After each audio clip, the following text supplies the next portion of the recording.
नमस्कार, आप देख रहे हैं अपना बिहार। आपके साथ मैं हूं अलीम अतहर। बुलेटिन में खबरों की शुरुआत करते हैं। पिछले 5 दिनों में बिहार के डीजीपी एक ऐसे जालसाजी को लेकर सुर्खियों में हैं जिस पर कितने भी सवाल उठे कम है, क्योंकि एक डीजीपी को फर्जी जज बनकर झांसे में लेना इतना आसान नहीं है। लेकिन यह सब कुछ बिहार के डीजीपी के साथ हुआ है। खुलासे के बाद 5 दिनों के बाद आज मुख्यमंत्री नीतीश कुमार ने अपनी प्रतिक्रिया दी। बयानों के आधार पर कहा जा सकता है कि सीएम ने डीजीपी को क्लीन चिट दे दी है। पूरी रिपोर्ट देखिए।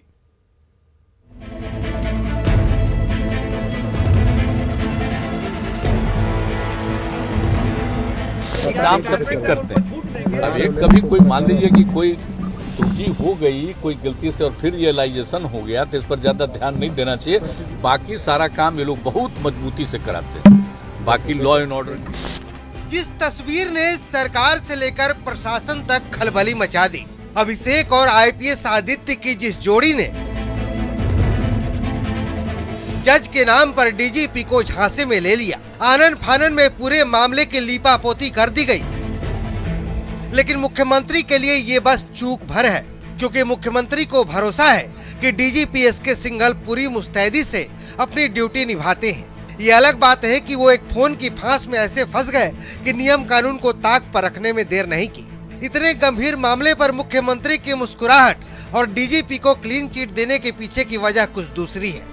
डीजीपी का बेचारे का जो कुछ भी था, उनको ये लग गया था कोई बात, और बाद में जब समूचा जांच हुआ तो पता चला कि ये कोई बोगस आदमी फोन कर रहा है, और पूरा जो जांच किया गया इसलिए कोई बात नहीं। अरे भाई, अब आज कौन महीना है? सुनिए ना दीजिए, आज महीना कौन है?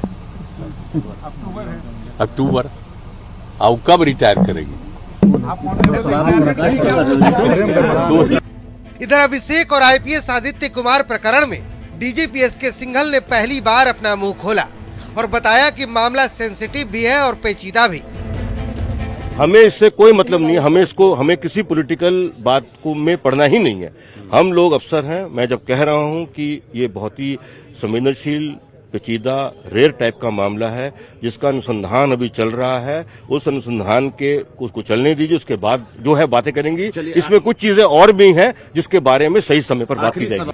इधर इस पूरे मामले पर सुशील कुमार मोदी ने सरकार पर गंभीर सवाल खड़े किए हैं और सीएम पर डीजीपी एसके सिंघल को बचाने का आरोप लगाया है। डीजीपी एसके सिंघल का बचाव कर रहे हैं, कह रहे हैं कि वो तो 2 महीने में रिटायर कर जाएंगे। लेकिन मुख्यमंत्री जी, आप ही बताइए कि राज्य का चीफ जस्टिस 1 दर्जन बार फोन कर रहा है और आपने एक बार भी वेरीफाई नहीं किया कि ये फर्जी फोन है या वास्तव में चीफ जस्टिस फोन कर रहे हैं। क्या कोई चीफ जस्टिस अपने मोबाइल से एसपी के लिए फोन करता है डीजीपी को, और वो भी एक बार नहीं 1 दर्जन बार? सियासत और बयान अपनी अपनी जगह है, लेकिन बड़ा सवाल अब भी कायम है कि सिर्फ एक फर्जी फोन कॉल पर डीजीपी ने आईपीएस आदित्य से जुड़े मामले का रफा दफा कैसे कर दिया। दिल्ली से न्यूज 18 के लिए अमितेश सिंह और पटना से रजनीश कुमार की रिपोर्ट। और आय से अधिक संपत्ति मामले में पूर्णिया नगर निगम में तैनात जूनियर इंजीनियर शिवशंकर सिंह के ठिकानों पर निगरानी की टीम ने छापेमारी की। आय से करीब 1.5 करोड़ से अधिक संपत्ति मामले में निगरानी की टीम ने छापेमारी की है। पूर्णिया में शिवशंकर सिंह के घर से 2 लाख कैश और जेवर के साथ कई जगहों पर निवेश के कागज मिले हैं। 2 बैंक लॉकर के साथ 10 पासबुक भी मिले हैं। निगरानी की टीम ने बैंक लॉकर को सील कर दिया है। साथ ही पोस्ट ऑफिस में भी भारी भरकम निवेश के सबूत मिले हैं। सहरसा में भी शिवशंकर सिंह के आवास पर छापेमारी की गई है, जिसमें 10 कीमती भूखंड के दस्तावेज के साथ बैंक के पासबुक मिले हैं। पटना में भी आलीशान मकान के साथ फ्लैट हैं। वहीं कई 4 पहिया वाहन भी आवास पर से मिले हैं।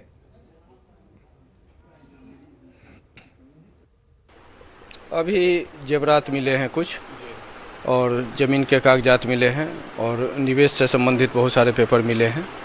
और अप्रॉक्स कितना मिला है इन्वेस्टमेंट का जो निवेश किया गया? अभी उसको कैलकुलेट किया जा रहा है, वो तो देखना होगा। और अच्छा खासा निवेश है यहाँ पर, तो अभी देख रहे हैं। और भी कई जगहों पे चूँकि छापामारी हो रही है, तो वहाँ भी, हाँ, वहाँ भी पूर्णिया में भी चल रही है और यहाँ भी चल रही है। अभी कंक्लूड करना भी बाकी है, चूँकि अभी ये लोग हैं पूरी टीम में। मेरे साथ 2 डीएसपी और हैं, मेरा नाम गौतम कृष्ण हुआ और नीलाभ कृष्ण है, पवन कुमार हैं, 3 इंस्पेक्टर हैं। किस तरह का मामला है जो रेड? ये आय से अधिक संपत्ति का मामला है और ये शिवशंकर सिंह हैं जो जूनियर इंजीनियर हैं, पूर्णिया में पोस्टेड है, नगर निगम में, और इनके खिलाफ गोपनीय जांच चल रही थी।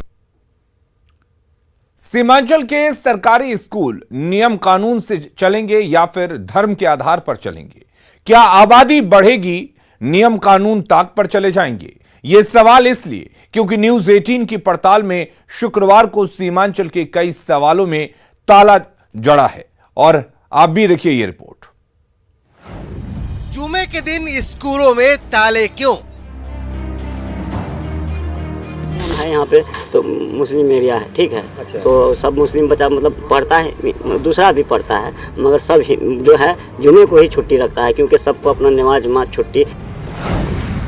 क्या धर्म से तय होंगे स्कूलों के नियम? बंद इसलिए है कि जुमा के दिन एक किस्म का हम लोगों का बहुत सारी जुमा की तैयारी करनी पड़ती है, बच्चे भी तैयार होते हैं नमाज पढ़ने के लिए। हमारा जो है माइनॉरिटी एक्ट पर हमला है। इन सवालों का जवाब आपको सीमांचल के इलाकों में मिल जाएगा। ये है अररिया के खरहिया बस्ती का कन्या मध्य विद्यालय, जिसके गेट पर जुमे के दिन ताला जड़ा मिला।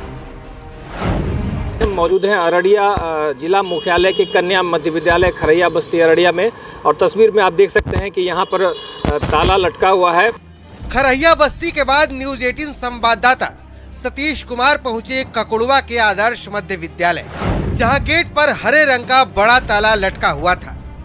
कई स्कूल जो हैं वहां पर ताला जरा हुआ है। अभी हम मौजूद हैं आदर्श मध्य विद्यालय ककुड़वा अररिया में, और यहाँ के लोगों ने बताया है कि जुमे के दिन सारा दिन जो है यहाँ पर छुट्टी रहता है और रविवार को खुला रहता है। ऐसा नहीं है कि इन स्कूलों में नियम कोई नया है। स्थानीय लोगों की माने तो ककुड़वा का ये आदर्श स्कूल सालों से जुमे के दिन ही बंद रहता है। तो मुस्लिम एरिया है, ठीक है। अच्छा। तो सब मुस्लिम बच्चा मतलब पढ़ता है, दूसरा भी पढ़ता है, मगर सब जो है जुमे को ही छुट्टी रखता है क्योंकि सबको अपना नमाज छुट्टी, कपड़ा लत्ता, और संडे को यहाँ छुट्टी नहीं होता है, संडे को आना ही है किसी भी हाल में। यहाँ मुस्लिम एरिया के वो ज्यादातर टीचर मुस्लिम रहते हैं। अच्छा, इस कारण बच्चे भी ज्यादातर मुस्लिम है। जुमे के दिन स्कूलों में बंदी के मामले पर जब हमने जिला शिक्षा पदाधिकारी से उनका जवाब लेना चाहा, तो उन्होंने न्यूज 18 के कैमरे के सामने कुछ भी बोलने से इनकार कर दिया। जब हमने जिला शिक्षा पदाधिकारी से बात करना चाहा तो उन्होंने बाइट देने से इनकार कर दिया। उनका साफ तौर पर कहना है कि इस तरह का पत्र जो है उन्हें प्राप्त नहीं हुआ है, इसलिए वो इस विषय में कुछ नहीं कहना चाहते। हमने अपनी पड़ताल में दिखाया कि अररिया शहर के कई स्कूल और जोकीहाट के कई स्कूल जुमे के दिन यानी शुक्रवार को भी आज बंद रहे। जाहिर है न्यूज 18 की पड़ताल के बाद सवाल अभी भी अपनी जगह कायम है कि स्कूल नियम कानून से चलेंगे या फिर धर्म के आधार पर। न्यूज 18 के लिए अररिया से सतीश कुमार की रिपोर्ट।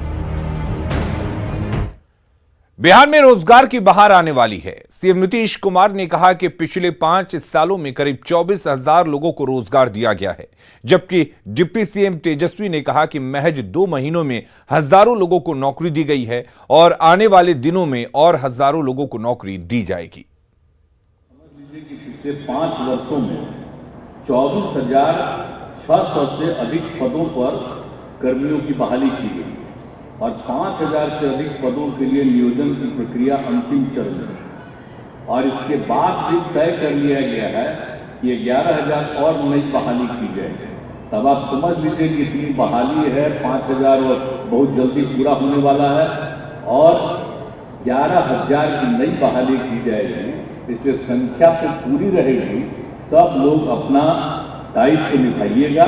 और हमारी नई महागठबंधन की सरकार नीतीश कुमार जी के नेतृत्व में अभी 2 महीने कुछ ही दिन हुए हैं और लगातार हजारों की संख्या में लोगों को नौकरियां मिल रही हैं, रोजगार मिल रहा है। आने वाले समय में प्रत्येक अमृत जी ने आपको सारी बात तो बता दी, स्वास्थ्य विभाग ही अकेले 1.5 लाख नौकरी देने जा रहा है। और इधर नौकरी को लेकर सीएम नीतीश और तेजस्वी के दावे के बहाने बीजेपी ने नीतीश और तेजस्वी पर तंज कसा है। बिहार में वीडियो कॉन्फ्रेंसिंग के दौरान कमाल की चीज देखने को मिली। चाचा भतीजा की जुगल जोड़ी ने चाचा जी पहले कहे कि याद है ना पटना में 7 बजे कोई शहर में नहीं निकलता था, सारा दुकान बंद हो जाता था। किस राज्य से हम निकाल करके लाए हैं। वहीं भतीजा जी बोले कि 2 महीने पहले तक बिहार का मुखिया कितना बकवास आदमी था और एक भी नौकरी नहीं देता था। हम लोग अब आए हैं तो 2 महीना से नौकरी मिलना शुरू हुआ है। तो चाचा भतीजा दोनों अगल बगल बैठा करके एक दूसरे की तारीफ कर रहे हैं और बिहार का भट्टा बैठा रहे हैं। बिहार की जनता को यह जरूर सोचना चाहिए। ईबीसी आरक्षण पर सीएम नीतीश कुमार ने कहा कि आरक्षण हर हाल में रहना चाहिए क्योंकि इससे वंचित वर्ग के लोगों को मौका मिलता है। किया गया है और जो कुछ भी उसको देख लेगा और सारा सब कुछ को करके उसका वो रिकमेंडेशन कर देगा और उसी के आधार पर फिर से रहना चाहिए। अति पिछड़े वर्ग का रिजर्वेशन रहना चाहिए, वो जरूरी है। अति पिछड़े के लिए तो कब से है, 2006 से ही जब पहली बार पंचायत का चुनाव हुआ और 2007 में भी नगर निकायों के चुनाव के लिए उसी तरह का कानून बना करके भी किया गया। तो एक बार के बारे में तो चुनाव हो रहा था, तो क्यों नहीं आखिर अति पिछड़ों को आरक्षण होगा। और शहरी इलाके में तो सबको मालूम है जी कि किस तरह से अनुसूचित जाति, अनुसूचित जनजाति के अलावे जो अति पिछड़े वर्ग के लोग हैं वो सबसे अधिक गरीबी की स्थिति में और सब कुछ में है, तो उनको जरूर मिलना चाहिए आरक्षण। सीएम नीतीश कुमार को फिर पलटी मारने के चुनावी रणनीतिकार प्रशांत किशोर के दावे पर मुख्यमंत्री नीतीश कुमार ने पलटवार किया है।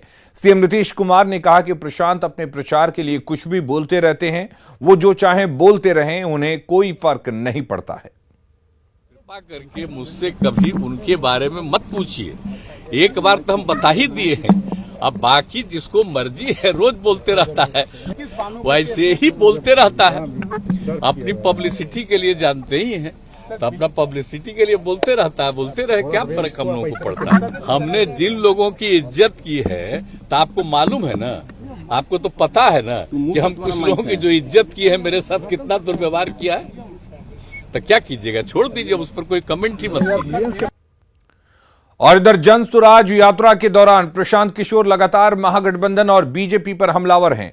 पश्चिम चंपारण के नरकटियागंज के बिनवलिया गांव में प्रशांत किशोर ने एक बार फिर लालू, नीतीश और बीजेपी पर तंज कसा है। प्रशांत किशोर ने कहा कि बिहार में एक ही आदमी, एक ही परिवार लगातार 25-30 सालों से अपना एकाधिकार बनाए हुए है। बिहार कुछ परिवारों के हाथ का खिलौना ना बन जाए, ऐसे में बिहार में वैकल्पिक व्यवस्था को तैयार करने को लेकर वो पदयात्रा पर निकले हैं। जो पहले लालू जी के साथ था वही नीतीश जी के साथ है, वही भाजपा कर रहा है। एक ही आदमी, एक ही परिवार, एक ही लोग लगातार पिछले 25-30 साल से चलाए जा रहे हैं। तो पदयात्रा पर इसलिए निकले हैं, इन 1250-1500 परिवार से अलग समाज में जो सही लोग हैं, जिनको धरती की समझ है, जो समाज से लेना नहीं समाज को कुछ देना चाहते हैं, जिनमें काबिलियत है, जिनमें बिहार को, समाज को सुधारने का जज्बा है, ऐसे लोगों को ढूंढ कर निकालें और उनको एक साथ एक मंच पर ले आए ताकि कल होकर एक नई और बेहतर विकल्प की व्यवस्था की जा सके। पदयात्रा पर इसलिए निकले हैं कि बिहार कुछ परिवार के हाथ का खिलौना न बन जाए। मद्य निषेध विभाग ने हरियाणा से 2 बड़े शराब तस्करों को गिरफ्तार किया है, जिनके नाम नरेश छाबड़ा और बिंदु फौजी हैं। नरेश छाबड़ा को भिवानी जबकि बिंदु फौजी को गुरुग्राम से गिरफ्तार किया गया। दोनों के खिलाफ कई जिलों में मामले दर्ज हैं। गिरफ्तारी के बाद दोनों को पटना लाया गया और आगे की कार्रवाई की जाएगी। नरेश छाबड़ा के संपर्क बड़े बड़े शराब फैक्ट्री के मालिकों से थे। नरेश छाबड़ा लीगल परमिट पर अरुणाचल और गोवा के लिए शराब निकलवाता था और फिर उसे बिहार में सप्लाई करता था। शराब माफिया को हवाला के जरिए हिस्सा मिलता था। बिहार के बाहर के शराब माफियाओं के खिलाफ लगातार कार्रवाई जारी है। मद्य निषेध विभाग की टीम ने 2 बड़े शराब माफियाओं को गिरफ्तार किया है और बताया ये जा रहा है कि अब तक जितने भी शराब माफिया पकड़े गए हैं उनमें ये दोनों बड़े शराब माफिया हैं और इन दोनों की तस्वीर अभी आप देख रहे होंगे, दोनों हमारे सामने हैं, जिनको मद्य निषेध विभाग की टीम हरियाणा से गिरफ्तार कर ले आई है, भिवानी से और एक गुड़गांव से। ये 2 अरेस्टिंग है, बिंदु फौजी और एक दूसरा जो है वो नरेश छाबड़ा। इन दोनों की गिरफ्तारी हुई है और इनको फिलहाल ये तस्वीर पटना एयरपोर्ट की है, जहां पर अधिकारी, मद्य निषेध विभाग के सभी अधिकारी मौजूद हैं। तस्वीरों में आप देख सकते हैं। और एक बड़ी कार्रवाई हाल के महीनों में अगर बात कर लें तो मद्य निषेध विभाग की, और लगातार बिहार के कई जिलों में शराबबंदी कानून की ये अवहेलना कर रहे थे और शराब की सप्लाई कर रहे थे और वांटेड थे। इनके खिलाफ FIR लॉज था बिहार के कई थानों में, और उसके बाद मद्य निषेध विभाग की टीम इन्हें पकड़कर ले आई है।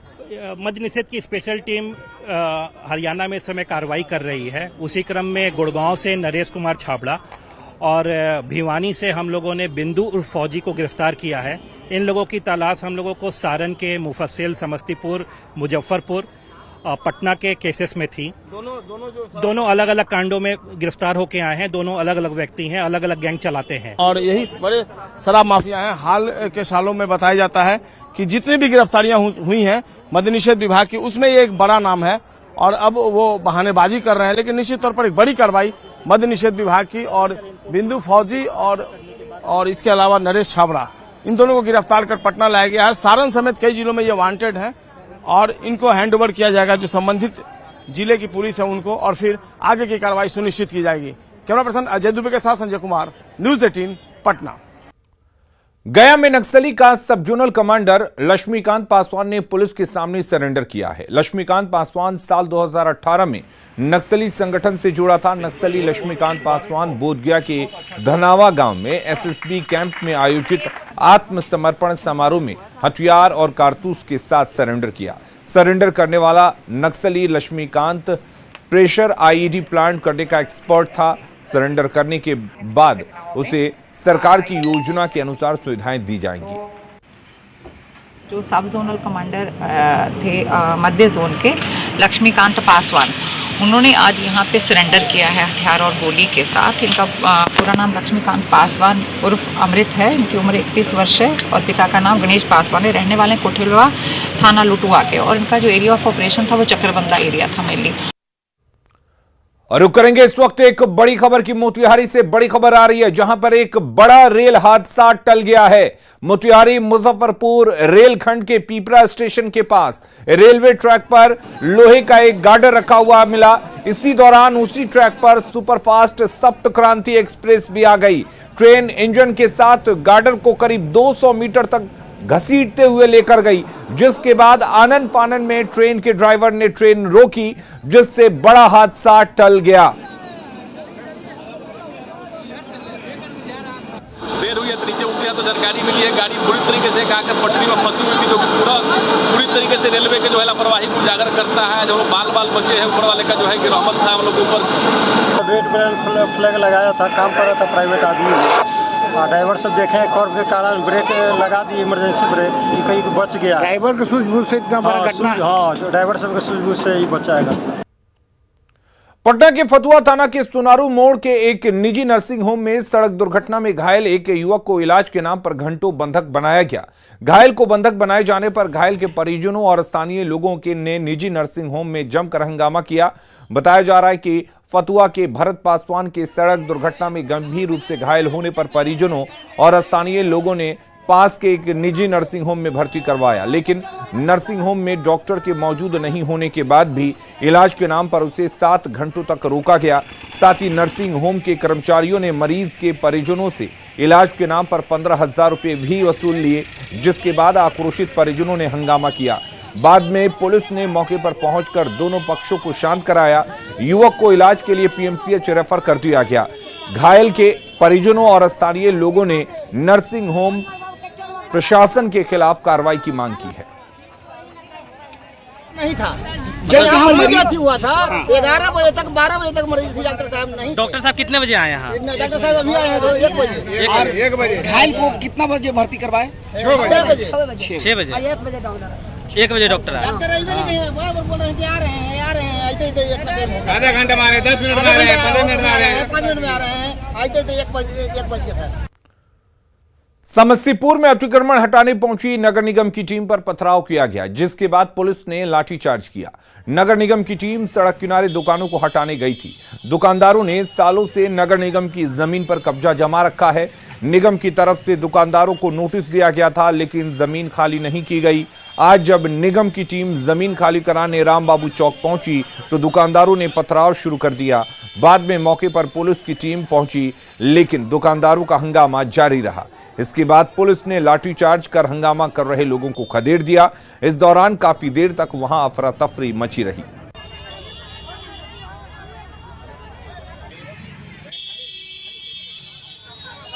यहाँ पर जो अतिक्रमण था हट रहे थे लोग, इसमें कुछ यहाँ वहाँ से स्टेशन से यहाँ तक लोग आए, यहाँ तक ठीक है। यहाँ पर आने के बाद क्या हो गया क्या नहीं, बस यहाँ पर मुफ्त बन गया, काफी तोड़ फोड़। हाँ, यहाँ पर जाकर तोड़ फोड़ शुरू हो गया।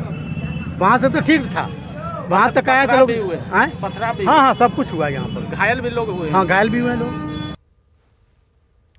और अपना बिहार के इस बुलेटिन में फिलहाल के लिए इतना ही। आगे देखेंगे झारखंड की खबरें जोहार झारखंड में।